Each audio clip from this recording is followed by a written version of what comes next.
bless India. Jesus bless India. 100 கோடி ஜனங்கள் வாழும் எங்கள் இந்தியா, ஆசீர்வதியும் தேவா. 7 லட்சம் கிராமம், பட்டணங்கள் 1000, ஆசீர்வதியும் தேவா. பல பல பாஷை கலாச்சாரங்கள் ஒன்றே எங்கள் மனம். பல பல இனங்கள் வம்சா வழிகள் ஒன்றே எங்கள் ஜெபம். இந்தியாவின் மேலே கைகளை வைத்து ஆசீர்வதித்திடுமே. இந்தியாவின் மேலே கைகளை வைத்து ஆசீர்வதித்திடுமே. Come on, bless India. Oh, bless India. Bless India. Jesus bless India. ஆண்டவராகிய இயேசு கிறிஸ்துவின் நாமத்தினாலே உங்கள் அனைவருக்கும் 2330வது காலை மன்னா செய்தி மூலமாக உங்களை சந்திப்பதில் மிக்க மகிழ்ச்சி அடைகிறேன். தேவனாகிய கர்த்தர் கிருபையாய் இந்த புதிய நாளை தந்திருக்கிறார். இந்த நாள் 80வது சுதந்திர தினமாய் இருக்கிறது. ஆங்கிலேயரிலிருந்து இந்திய தேசம் விடுதலை பெற்று 80 வருடங்கள் ஆகிறது. ஆனால் இன்றைக்கும் மக்கள் பாவத்தில் அடிமை உள்ளவர்களாய் இருக்கிறார்கள். வாலிபர்கள் மொபைல் போனுக்கு, தேவையற்ற நபர்களுக்கு அடிமைப்பட்டிருக்கிறார்கள். அவர்கள் வாழ்க்கையில இன்னும் சுதந்திரம் இல்லை. இன்றைக்கும் நம்முடைய தேசம் கடனில் அடிமைப்பட்டிருக்கிறது. இன்றைக்கும் நம்முடைய தேசம் வியாதியில் அடிமைப்பட்டிருக்கிறது. சமாதானம் இல்லாமல் அநேக மக்கள் மிகவும் கஷ்டப்படுகிறார்கள். எனவே நம்முடைய தேசம் சுதந்திரம் பெற்றிருந்தாலும் இன்னும் சில காரியங்களில் சுதந்திரமாய் இருக்க முடியவில்லை. எனவே நாம் நம்முடைய தேசத்துக்காக ஜெபிக்க வேண்டும். அது மாத்திரமல்ல, இந்த நாளிலும் இந்த காலை மன்னா ஆதாரத்துக்காக எடுத்துக்கொண்ட வேத வசனம் எசேக்கியேல் எழுதின தீர்க்க தரிசனத்தின் புஸ்தகம் 22ஆம் அதிகாரம் 30வது வசனம். நான் தேசத்தை அழிக்காதபடிக்கு திறப்பிலே நிற்கவும் சுவரை அடைக்கவும் தக்கதாக ஒரு மனுஷனை தேடினேன், ஒருவனையும் காணேன். மற்றொரு வேத பகுதியை வாசிக்க விரும்புகிறேன். 1 தீமோத்தேயு 2ஆம் அதிகாரம் 1வது வசனத்திலிருந்து 4வது வசனம் வரையும். நான் பிரதானமாய் சொல்லுகிற புத்தி என்னவெனில், எல்லா மனுஷருக்காகவும் விண்ணப்பங்களையும் ஜபங்களையும் வேண்டுதல்களையும் ஸ்தோத்திரங்களையும் பண்ண வேண்டும். நாம் எல்லா பக்தியோடும் நல்லொழுக்கத்தோடும் கலகம் இல்லாமல் அமைதியுள்ள ஜீவனம் பண்ணும்படிக்கு ராஜாக்களுக்காகவும் அதிகாரமுள்ள யாவருக்காகவும் அப்படியே செய்ய வேண்டும். நம்முடைய இரட்சகராகிய தேவனுக்கு முன்பாக அது நன்மையும் பிரியவுமாயிருக்கிறது. எல்லா மனுஷரும் ரட்சிக்கப்படவும் சத்தியத்தை அறிகிற அறிவை அடையவும் அவர் சுத்தமுள்ளவராய் இருக்கிறார். இந்த வேத பகுதிகளிலே நாம் சில வசனங்களை வாசிக்கும் போது தேசத்தை அழிக்காதபடிக்கு, அதாவது எசேக்கியேல் வாழ்ந்த காலகட்டத்தில் தீர்க்கதரிசிகள் இருந்தார்கள். அதுல எசேக்கியேலுக்கு இந்த பாரத்தை கர்த்தர் கொடுக்கிறார். தேசத்தினுடைய அவல நிலைமையை புரிந்து கொண்டு, பாவத்தை புரிந்து கொண்டு, அது மாத்திரமல்ல தேசம் போய் கொண்டிருக்கிற சூழ்நிலையை இந்த எசேக்கியேலுக்கு கர்த்தர் தீர்க்க தரிசனமாக வெளிப்படுத்துகிறார். எனவே தான் அவர் சொல்லுகிறார், நான் தேசத்தை அழிக்காதபடி திறப்பிலே நிற்கவும் சுவரை அடைக்கத்தக்கதாக ஒரு மனுஷனை தேடினேன், ஒருவனையும் காணேன். இந்த நாட்களிலே நம்முடைய தேசத்துக்காக முழங்காலில் நின்று ஜெபிக்கிறவர்கள் தேவை. தேசத்தில் அக்கிரமம் மாறுவதற்கு, தேசம் சமாதானம் பெறுவதற்கு, தேசம் விடுதலை பெறுவதற்கு, அடிமைத்தனம் என்ற பாவத்திலிருந்து விடுதலை பெறுவதற்கு ஆண்டவர் ஒரு மனிதனை தேடுகிறார்.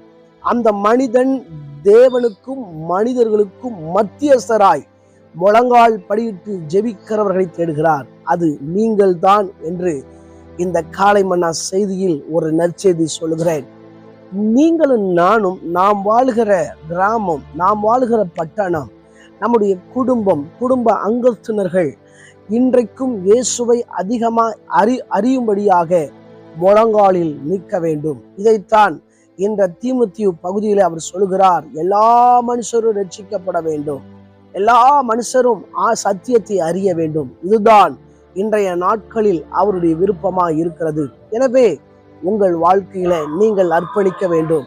என் தேசத்துக்காக, என் பட்டணத்துக்காக, என் கிராமத்துக்காக நான் தினமும் முழங்காலில் நின்று ஜெபிப்பேன். எல்லா மக்களும் தேவ சத்தியத்தை அறிய வேண்டும்.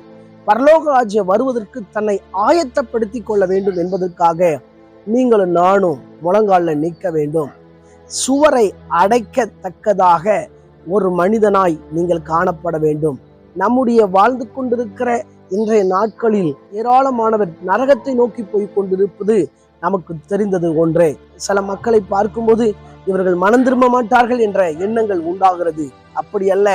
இன்றைய நாட்களில நீங்கள் நானும் முழங்கால் படியிட்டு எங்க தேசத்தை பாதுகாத்து கொள்ளும் என்று சொல்லி திறப்பில் நிற்பீர்கள் என்று சொன்னால் உங்கள் நிமித்தம் என் மூலமாக நம்முடைய தேசம் பாதுகாக்கப்படும். அதற்காகத்தான் கர்த்தர் இந்த நாட்களில இந்த செய்தியை கேட்பதற்கு உங்களுக்கு உதவி செய்திருக்கிறார். எனவே நீங்கள் அர்ப்பணியுங்கள். ஆண்டவரே, தேசத்துக்காக நான் ஜெபிக்க நான் இருக்கிறேன். ஆண்டவரே, அந்த பாவம் வருவதற்கு தடை செய்வதற்கு நான் ஜெபித்து என்னுடைய குடும்பம், என்னுடைய தேசம், என்னுடைய பட்டணத்தை காப்பாற்ற நான் இருக்கிறேன் என்று சொல்லி ஆண்டவரிடம் ஒரு தீர்மானத்தோடு அர்ப்பணித்து சொல்வீர்கள் என்று சொன்னால் இந்த 80வது சுதந்திர தினம் அன்று நம்முடைய ஆண்டவருடைய உள்ளம் மகிழும். நீங்கள் அதை பின்பற்றி செய்யும் போது உங்கள் மூலமாக தேசம் பாதுகாக்கப்படும், சமாதானம் உண்டாகும், எல்லா அடிமைத்தனங்களும் விலகும். அன்றைக்கு ஒரு மோசையை கர்த்தர் எழுப்பினார். ஆகவே பார்வோன் கைக்குள்ள இருந்த ஜனங்களை கர்த்தர் மீட்டு கானானுக்கு நேராக நடத்தினது போல உங்கள் மூலமாக பல ஜன கூட்டத்தை விடுதலை செய்யக்கூடிய அளவுக்கு கர்த்தர் உங்க மேல அவர் தன்னுடைய திட்டத்தை வைத்திருக்கிறார். அவருடைய திட்டத்துக்கு அர்ப்பணியுங்கள். கர்த்தர் உங்களை ஆசீர்வதிப்பாராக. கண்களை மூடி ஜெபிக்கலாம். எங்களை நேசிக்கிற நல்ல தகப்பனே, இந்த வேலைக்காக வருகிறோம். தொடர்ந்து எங்கள் தேசத்துக்காக பாரத்தோடு முழங்கால் படியிட்டு நேரம் கிடைக்கும் போதெல்லாம் ஜெபிக்கிறவர்களாய் எங்களை மாற்றுங்க. பாவங்கள் மன்னிக்கப்படட்டும், சாபங்கள் விலகட்டும், நோய்கள் நீங்கட்டும், கடன் தொல்லையில இருக்கிறவர்களுக்கு ஒரு விடுதலை கொடுப்பீராக. தொடர்ந்து வாலிபர்கள் ரட்சிக்கப்படட்டும், சிறுவர்கள் ரட்சிக்கப்படட்டும், முதியோர்கள் ரட்சிக்கப்படட்டும், எல்லா சபைகளும் பாதுகாக்கப்படட்டும். எல்லா சபைகளிலும் ஒரு வளர்ச்சியை உண்டு பண்ணுங்க. எல்லா சபைகளிலும் சத்தியங்களை போதிக்கப்பட உதவி செய்யுங்க.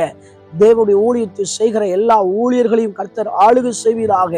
ஆண்டவரே ஸ்தோத்திரம். தொடர்ந்து இந்த நாள் முழுவதும் கர்த்தருடைய பிரசன்னம் ஆளுகை செய்து நடத்தட்டும். நாங்கள் ஆண்டவரே ஸ்தோத்திரம் ஜெபிப்பதற்கு எங்களுடைய முழங்காலை முடக்குகிறோம் என்று இந்த நாளில் தீர்மானித்திருக்கிற ஒவ்வொருவரையும் கர்த்தர் ஆசீர்வதிப்பீராக. தொடர்ந்து தேவ கிருபை கிரியை செய்யட்டும்.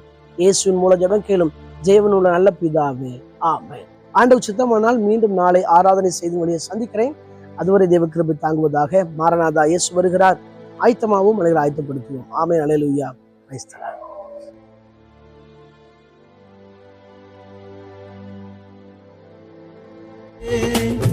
எந்த சூழ்நிலையிலும் என் ஜீவன் பிரியும் வரை உண்மையாய் ஓடிடுவே. என் ஜீவன்